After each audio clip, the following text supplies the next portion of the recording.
want to talk about derived categories and quiver representations.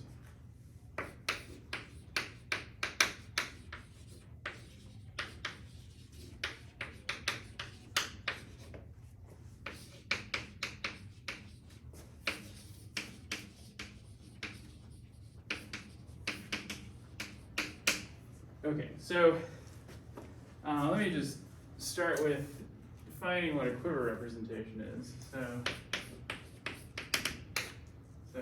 a quiver is going to be a multigraph. It'll be directed.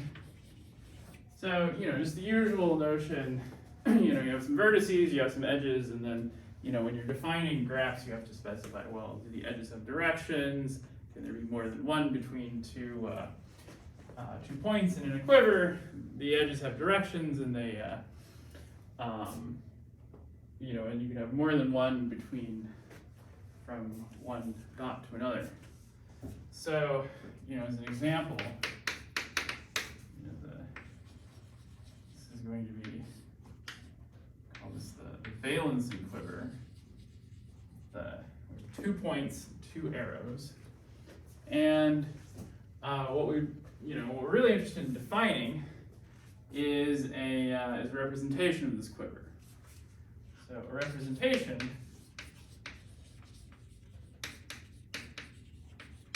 of the quiver is a representation, or I guess you might say equivalent to a representation of its path algebra.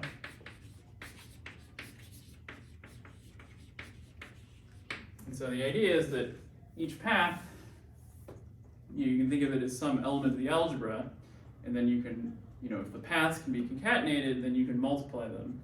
And here, so we have 2 paths, but they don't have, if you multiply them, you get nothing because you're not allowed to.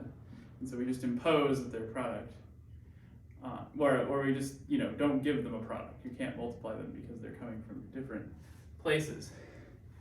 And so the way you represent this is, for each dot in the quiver, for each vertex, you make a vector space.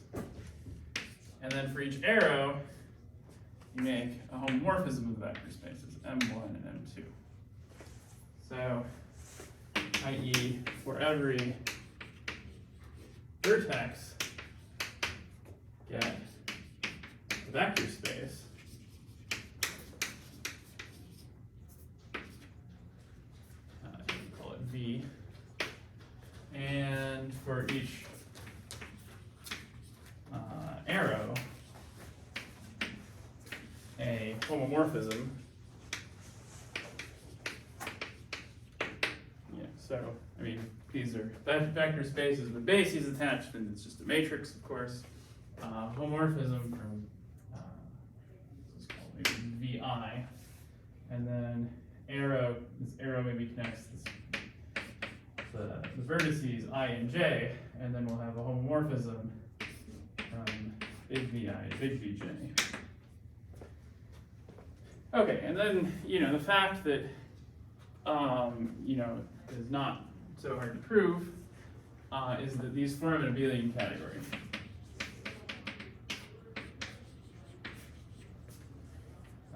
Or so let's say rep Q. Q is our quiver, and then this is the representations of Q. And then you can, what the morphisms are. They're commutative diagrams, and then kernel and co-kernel and all that are defined in the natural way, and that makes this an abelian category.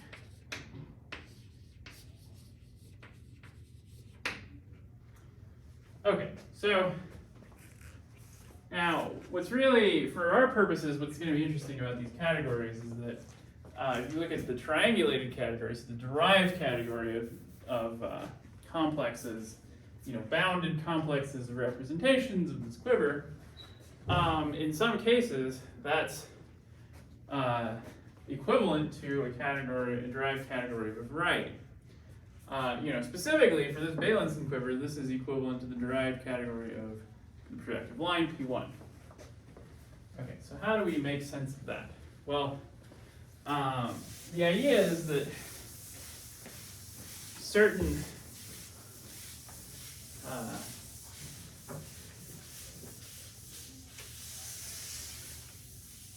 there's this general notion of what's called a tilting bundle, which I'm not going to define today. Instead, I'm just going to talk about a specific kind of tilting bundle. But the idea is that, let's just say like the big idea is that on, let's say a smooth projective X, there's a notion of tilting bundle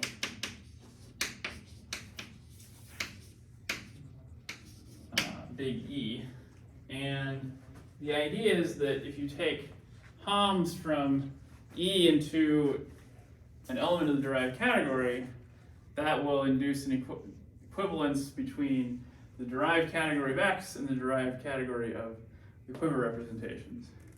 And so, okay, then this should somehow encode what the quiver is. And so the idea is that the quiver is given in that the endomorphism algebra of this E is the path algebra of the quiver.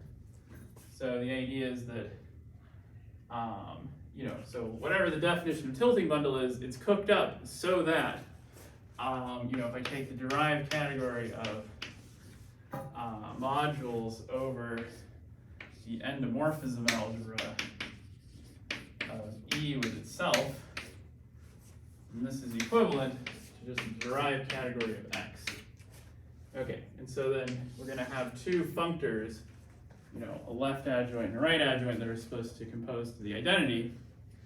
And then, the idea is going one way is just, R HOM from, so this takes a sheaf F goes to R HOM of E into the sheaf. And then if I want to go the other way, I'm going to take some representation A to, I take E and then I take the derived tensor product with the representation A. And so whatever a tilting bundle is, so you need certain things for this to work. You need, for example, this should not, have higher cohomology. When you take the endomorphisms itself, you shouldn't get like higher endomorphisms, so it should have like trivial X with itself. And it should give you the whole category in some sense, because otherwise there's no way this map can be an equivalence. And for today, we're just going to consider tilting bundles where, and I guess if you want to call it a bundle, it should be a bundle instead of just a sheaf, where they decompose as a direct sum of line bundles. And so that situation is called having a full, strong, exceptional collection.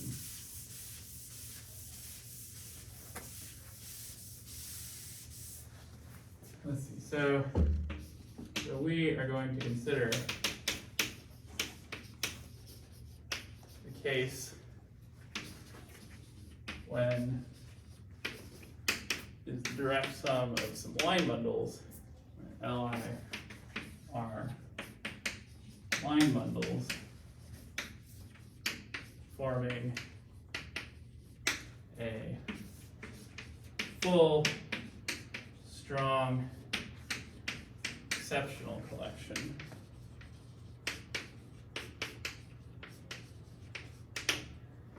Okay, and this definition is really nice because each of these adjectives gives you part of the definition. So the idea is that full, saying that the allies generate the derived category of X. So the idea is that, if you make complexes out of, if you take direct sums of these line bundles, you make complexes out of them, and then, you take the cohomology of the complex, then you're going to get everything in the derived category, and you're allowed to take shifts, of course, too, because that's part of making a complex. And so exceptional.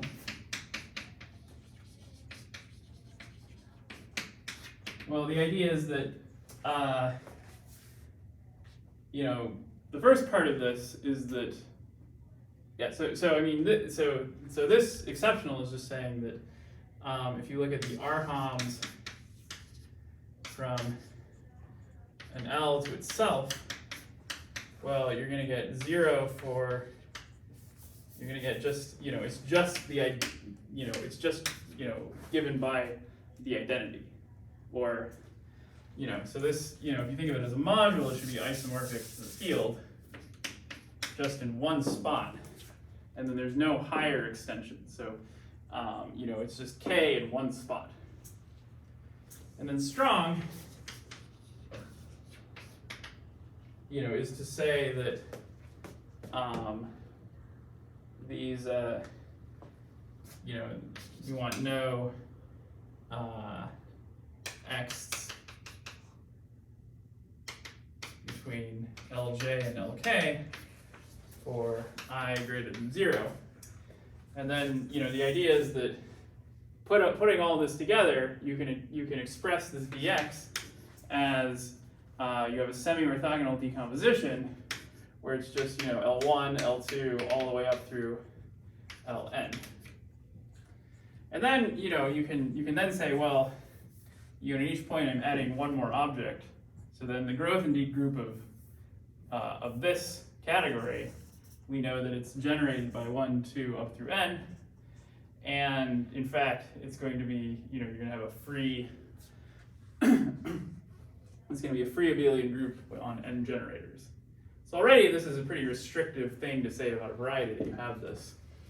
And then one of the big questions is then, well, how restrictive? Okay, so let me just give you the kind of the main example to think about, which is the one I wrote on the board already. So for exceptional collections, I feel like usually the definition is there's no backwards HOMs, right? Yeah. So where is that in here? That's a good point. What do you mean, no backwards home? Well, you have it's an Well, ordered list of this objects. guarantees it, because if you have backward HOMs, then you have like a loop, right? And then that loop is going to be something besides K.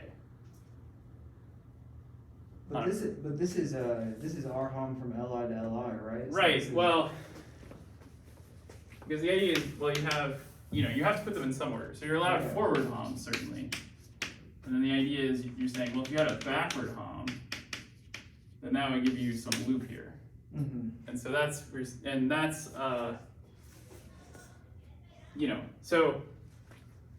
so that's ruled out by this. I see. Yeah. I mean,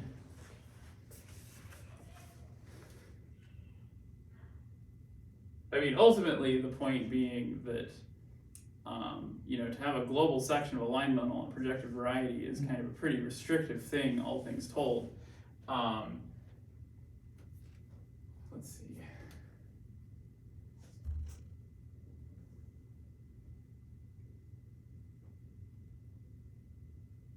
Yeah, I mean, this is just to say that on a projective variety, that if you have a divisor is effective, then its negative can't be effective, right? So just it's just out of being line bundles that the no backward HOMs shows up. Although you might say, okay, well, maybe you want to consider this on a non-projective variety, then you need some condition saying that there's no backward HOMs, like you say. But then that's, then you have to change what you mean here by exceptional. Right?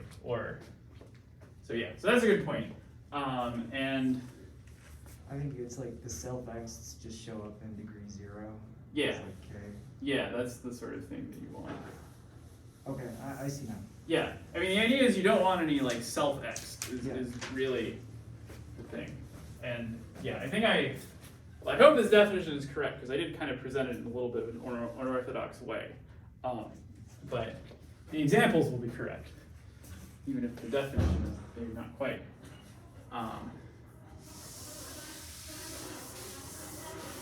So yeah, I mean, it is kind of funny because there's a lot of, these are this is like the natural thing to want in the categorical sense, and a lot of this is like kind of surprisingly natural in the geometric sense too, namely like, no backward homs. Well, if you have a forward hom, you can't have a backward hom because a hom is just a section of, some line bundle, and then the backward would be to have a section of its dual, and then on a projective variety, you can't have both, unless the line bundle itself is trivial.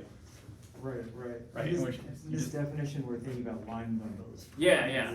Okay. Yeah. If you're talking about objects, then Yeah. then it's I a little see. different. Yeah. So. Yeah. So you. Okay. So I didn't say line bundles. Yeah. So you could also talk about a full strong exceptional collection of sheaves, and yeah. So then there's some trade-offs, right? Is that if you're talking about line bundles,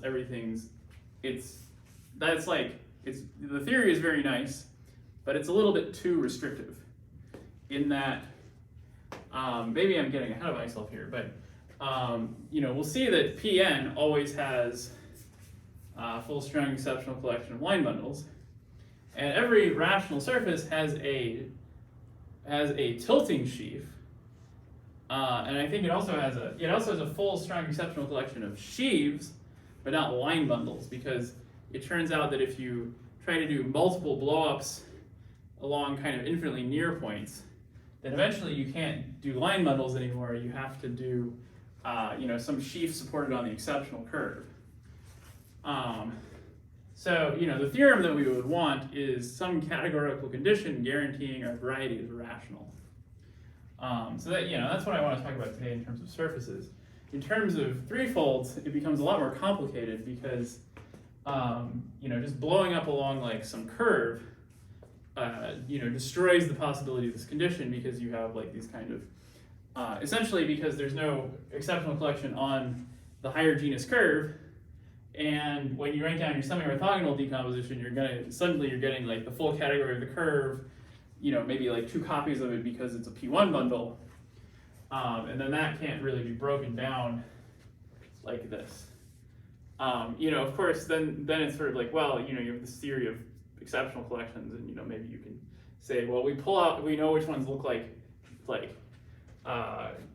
curves, and we can pull those out or something. That's, at least that's kind of part of the goal of the theory, I think. Very much kind of an incomplete theory in many ways. Okay, so yeah, let's talk about an example. So we're going to say X is P1, and then I'll have 2 line bundles. So here, the cohomology of P1 is, you have, one element in degree 0, one element in degree 2 for, and the growth in D group is just going to be, like every sheaf, there's 2 numerical invariants, namely the degree and the rank. So we should expect 2 line bundles. Okay, L1 equals O of minus 1, and L2 equals O. And then you can check, very easy to see, that there's certainly, there's no self X from O to O, and there's no X in either direction between O and O of minus 1.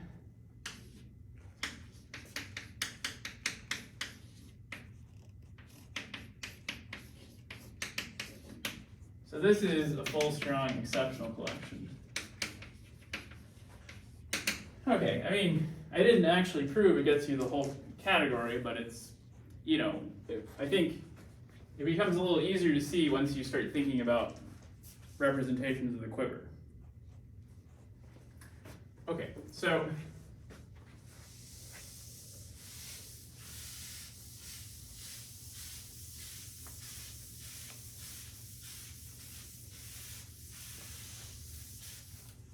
to get the quiver,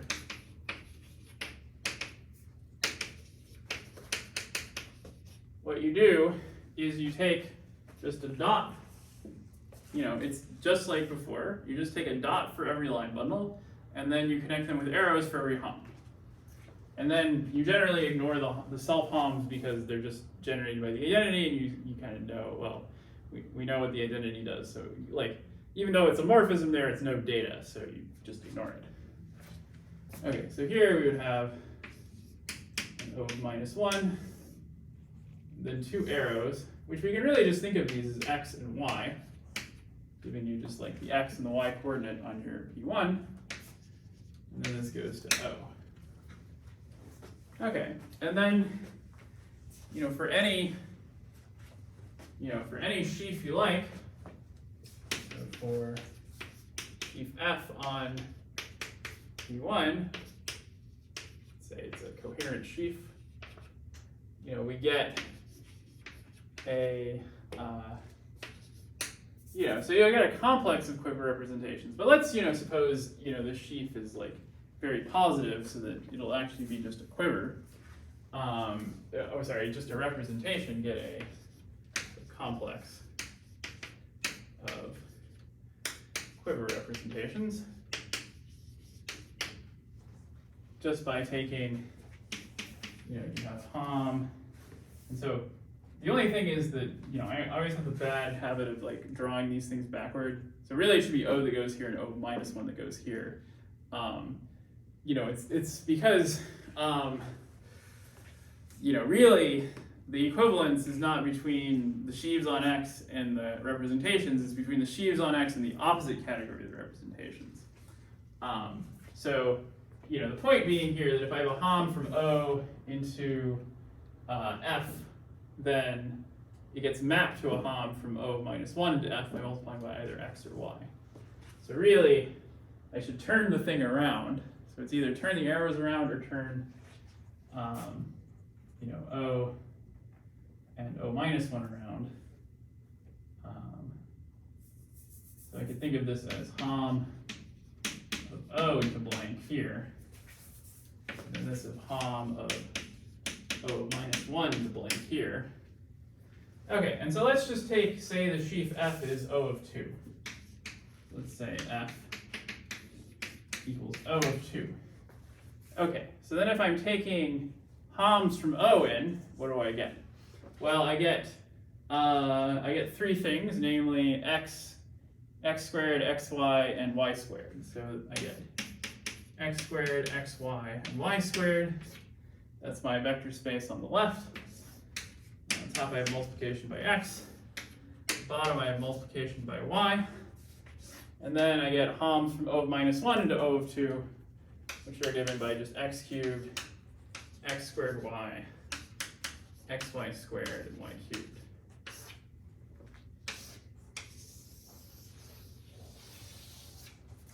Okay, so and there, you can recover, you can recover what the rank and the degree are from, looking at what this and this are. So let's maybe be a little more explicit about how we can compute the rank and degree from the multiplicity of the 2 points. So we'll start with saying, well, where does something of rank 0 and degree 1 get sent? Well, that would just be a point, right? So if I take F is equal to O of a point, then, we could say the point is where X is 0 and Y is 1. Then we can just say, well, the homs from any line bundle into O of a point, that's going to be one-dimensional, because it's a one-dimensional stalk. And so here I just have, my vector k, my scalars. And then on top I have 0. On the bottom I have 1. And this goes to k. And then we can see, oh yeah, these, quivers of this shape, representations of this shape where I have one-dimensional here and one-dimensional here, are exactly, as long as they're they're not split representations where both of these are 0, they're always going to give me up to isomorphism a point of P1. Because I think, oh, well, I have, you know, two maps from k to k, well, that's really a map from k squared to k, and as long as they're not all 0, that's a surjective map. Okay. And so in particular, you know, if we have 1, 1, this has degree 1 and rank 0. Okay, if I take f is just equal to O, well then I get, you know, something one-dimensional here. I get something two-dimensional here. And, you know, this guy, we can think of it as generated by x and y. And so the top map sends me to the first generator, and the bottom map sends me to the second generator. So then I can say, well, this has, you know, if I have 1, 2,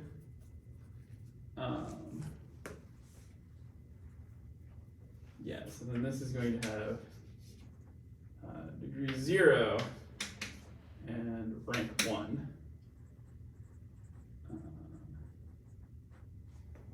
And then the idea is that, well, you know, we see over here, this one is supposed to have degree 2 and rank 1, and we can see that that it's got 3 and 4. So if I take the combination of 2 of these and 1 of these, I get this, you know, the signature of this. Well, maybe not the proper term, but just, you know, we get where this goes in the growth and deep group. That this guy has rank 1 and degree 2. So you can see that it's a 3 here and a 4 there. Okay. So here we can see, you know, kind of, and it's really a nice setup, right? Is that you can go from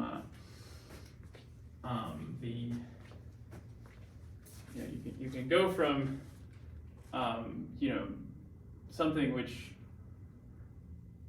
you know, so you have like something with really complicated geometry, you know, namely like a Riemann surface. I mean, I guess it's not that complicated, but it's higher dimensional, and then it's got the same theory in terms of the derived category of something that's 0-dimensional. You know, these quiver representations, it's modules over a finite dimensional algebra.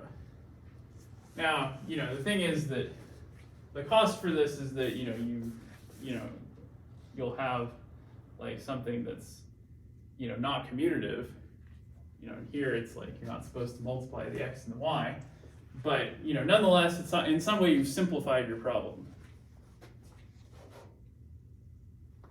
Okay. Let's see.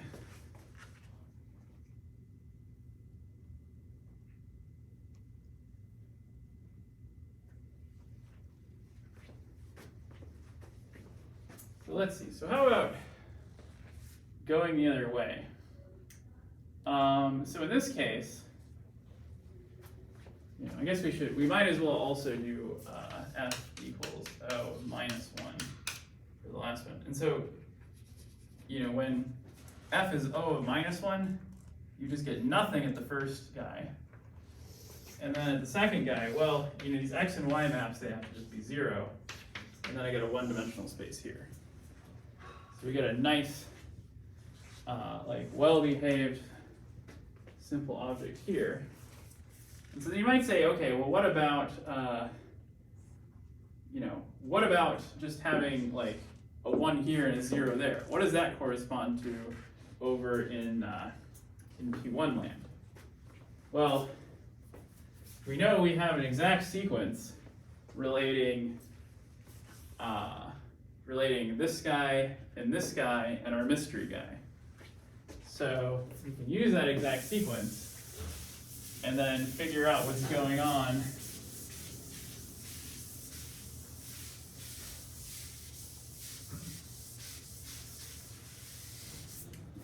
the other side.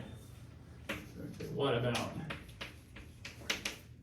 I have k here and then zeros everywhere else. Well, let's give these names. So we're going to call this one just a point. This one is O of minus 1. And then this one we'll just say is f. Okay, and then, so now, the thing to, let's see, so, so the thing we have to figure out is like, what order do these go in? And so the idea is that, we have a map, there's no map from that one to this one because the diagram has to commute, right? So if I have, and so then I would have 0 over here composing with something to get me 1 over here. So that's not possible. And then on the other hand, and then on the other hand, there's let's see, so the idea is we want to arrange all these in exact sequence. Let me just kind of write that out explicitly. So the idea is we'll have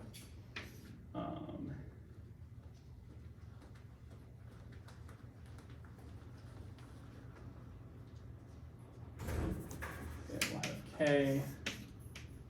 So this one.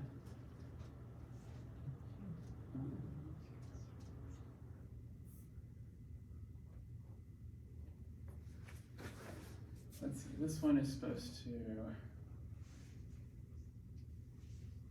right, this one is supposed to go at the end, so that one's supposed to be on the bottom. We have K, K, this one's sitting in the middle. So this will be like, our X and our Y. And the point is that, this diagram commutes, right? Is that, because this is the 0 map and that's the 0 map, the whole thing commutes. Likewise, if I have a 0 here and a K here and everything else is 0, because this map is 0, everything commutes. But if I tried to go the other way, because this map is not 0, I would have a non-zero thing, because one of these has to be non-zero, with a 0 thing. And so, this tells me the order the modules have to go in to get a commutative diagram, to get an exact sequence. So the idea is that in the representation category of the quiver, I have this exact sequence, which corresponds to, I have O of -1, I have O of some point, and it doesn't matter which point I pick, every point will fit in here. And then I have my sheaf F. And then you look at this and you say, well, there's no sequence of sheaves like this in the category of sheaves on P1, but in the derived category, there is a triangle like this. And so the idea is that this corresponds to what we would get if we took OP here, and then we took O of -1, and then the kernel of this map, of course, has to be O of -2. This is supposed to be, an exact sequence. So for this to be an exact triangle corresponding to that one, that means this has to be O of -2 with a shift. And, well, it's either a 1 or a -1. I think, do I want a -1 here? I think it's 1. Okay, maybe it's 1, okay. Yes, yeah, you're right, correct. Yeah, it's 1 because it's like, the exact triangle goes A, B, C to A1, right? So that's exactly what we've got. So yeah, so that's O of -2 shifted by a 1. And in fact, you can, it turns out there's this procedure called tilting, where you can kind of take one T structure and then mutate it into another one. And essentially what you do is you just say, well, this part of the T structure, this part of the abelian category, actually I replace it with its shift by 1, so everything like that. And so what you do is you take, if you take the sheaves on P1, and then you take anything of degree less than -1, and then you take all those pieces, you shift them by 1, then you get this category here. And the idea is that this is, this is really a stability condition, is that you're saying, oh, I'm thinking about, I'm taking objects, if they kind of become destable, if they become destabilized, I can fix that by changing the category I'm in. Okay, so, yeah. In general, this procedure is really neat, and you can apply it in a lot of situations. Let me just say that for the more general case for projective space,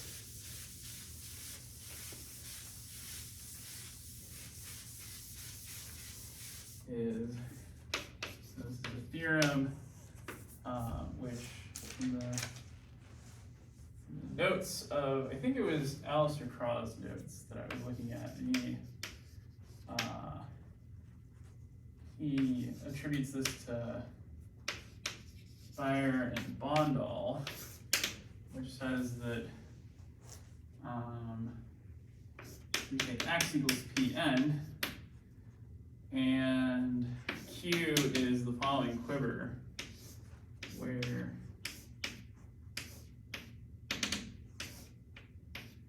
let's see, so we have n plus 1 arrows.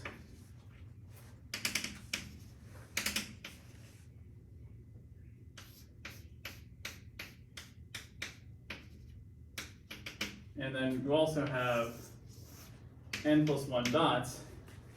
And then you have to throw in some relations as well, because the idea is that these n plus 1 arrows in each should all just be the coordinate functions. So, there's some notion that the coordinate functions here are the same as the coordinate functions here, etc. So you need some relations that make sense of that. So, this plus relations. And then we have that the derived category of Pn is equivalent to the derived category of representations of the quiver Q. Okay, so to relate this to some of my own work, so just the way I thought about this is that I worked on a project with Ian Shipman where we were thinking about this, and specifically we were thinking. So one thing we were thinking about was just this idea that here you do a single tilt and it establishes the equivalence.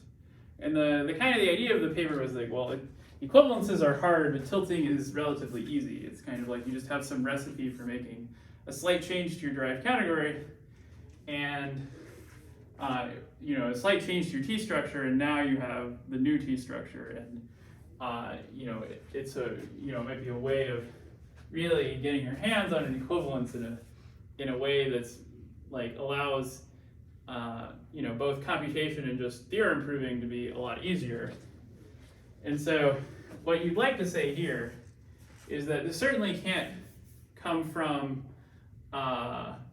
just doing a single tilt, because if you take so over here, if you just take the single point the furthest back, then this is going to correspond, instead of corresponding to O of minus 2, it's going to correspond to O of minus n minus 1. If you take the standard exceptional collection, where this is going to be O of minus 1 all the way up to O of minus n.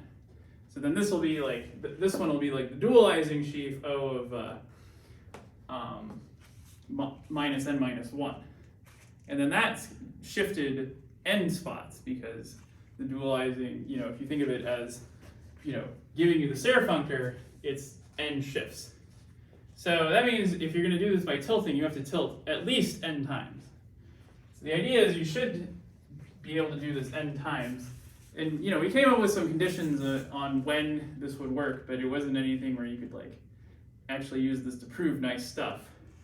Now I can't really remember what our really affirmative results were. I mean, our real goal in doing this was that we wanted to be able to prove that if you had a variety that had such a full strong exceptional collection, then it was automatically, had satisfied some geometric condition, ideally being rational, but we were hopeful for even, some sort of ruled condition. What we were able to prove though was for surfaces.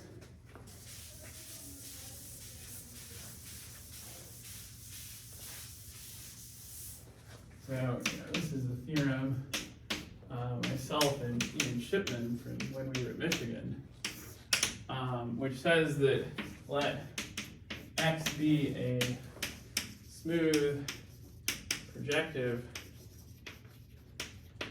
surface, and suppose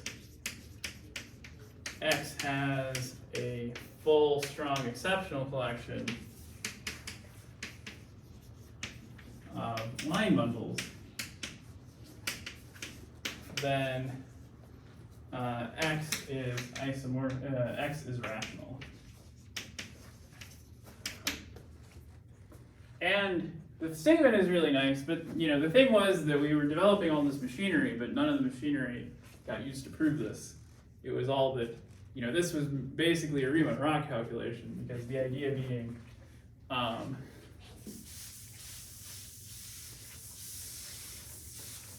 that this condition that the xi of Li and Lj is equal to 0, this is pretty restrictive, right? Because the idea is that you have so you can really just assume one of these is like O and the other one is like some L, and then what you'd have is or maybe this is like a minus L, and then you'd have O of minus L to O to O of L to 0. And then when you look at this exact sequence, it's going to tell you something about the geometry of this, namely that it's some arithmetic, it's arithmetically a rational curve. And the main thing is just then you have to establish that for some pair of line bundles you have a lot of sections. Well, that has to happen because the quiver representations of type 1, you just have a 1 on every spot. Those have to parameterize, some subset of them at least, the stable ones have to parameterize the points of your space. So that means at some place you can find a pair of sections that get you a large space of sections. And so from this you could get a pencil of arithmetic genus 0 curves. And then, from here you could say you had a ruled surface. And then from there, you have to be ruled over some curve. And then the base curve couldn't be higher genus because, then the derived category would be too complicated. You would have stuck this category of some curve where there were a lot of x's inside your space where there weren't any. Yeah. So, on the other hand, we did have a kind of nice formalism where you said if you had an iterated tilt, where it's like you had, say, a surface with a tilting sheaf, and you could recover that equivalence by 2 tilts of a certain kind, where it was, you had some numerical condition that was telling you how to tilt, then from that we could also prove that, you had to have started with a rational surface. But the problem was that we couldn't, we had these extra hypotheses that there was no way to check them. Yeah, so it was a fun project, but it was kind of disappointing at the end because we didn't quite accomplish what we set out to do, even though we had kind of this nice statement. It was not really a proof of the machinery. But I think there's a lot of interesting geometry in here. One thing I also found when I was thinking about this was that on projective space, when you write down this equivalence, then if you look at the sheaves of differentials, those tend to have they tend to have really special, correspond to nice and special modules on the quiver side. And so I kind of wondered if there was any way of getting something a little more of a geometric statement by keeping track of some special group of sheaves like that. Yeah, I mean there's a lot of things you can do with with this machinery. I mean, so one thing that's along the same lines is that, you know, on the, you know, let's say we think about like P2 here. On the P2 side, you can think about, you know, you have the exceptional collection of, you know, O of minus 1, and O of minus 2. But then you also have the exceptional collection of, you know, each dot of the quiver. But if you want it to be like a full strong exceptional collection, you have to look at these shifted, because there's no Homs between this guy and that guy, but there are X's because you can just stick them together to get this guy. I mean, that's kind of the whole point of, you know, going from the P2 to the quiver, is that, you know, you're turning some Homs into X's somehow, and it somehow, you know, makes the situation more complicated in some ways, but simpler in others. Okay, so I think that's probably a good stopping point for today.